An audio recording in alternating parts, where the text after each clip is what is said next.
je vais maintenant vous raconter les trésors de la mer. Mon plaisir, quand je me promène sur la plage, c'est d'avoir mon petit seau en plastique avec son anse. Vous savez, celui qui sert à faire des pâtés de sable.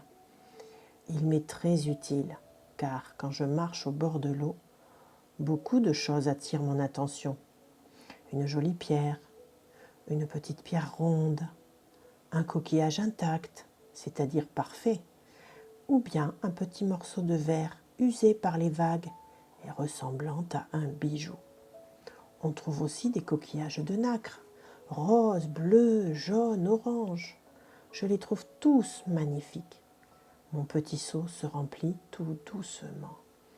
Mon regard reste rivé sur le sable, à la recherche de quelque chose qui sera extraordinaire pour moi. Et oui, chacun ses passions. Moi, c'est la mer et ses trésors. J'ai une collection de coquillages du nom d'ormeau. Je vais vous décrire l'ormeau. Il est ovale, avec une rangée de petits trous.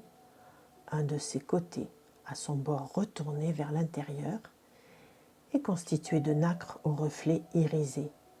Si tu imagines un arc-en-ciel, eh bien, tu peux voir les reflets de ce coquillage. Avec la nacre, on peut fabriquer de beaux bijoux, normal puisque son reflet est arc-en-ciel. Tout le monde admire un arc-en-ciel quand il en voit un, n'est-ce pas?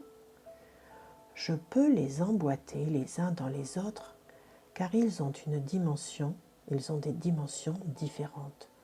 Moi, je les appelle mes coquillages gigognes. C'est comme les poupées gigognes. Une grande s'ouvre et tu trouves une plus petite, et ainsi de suite.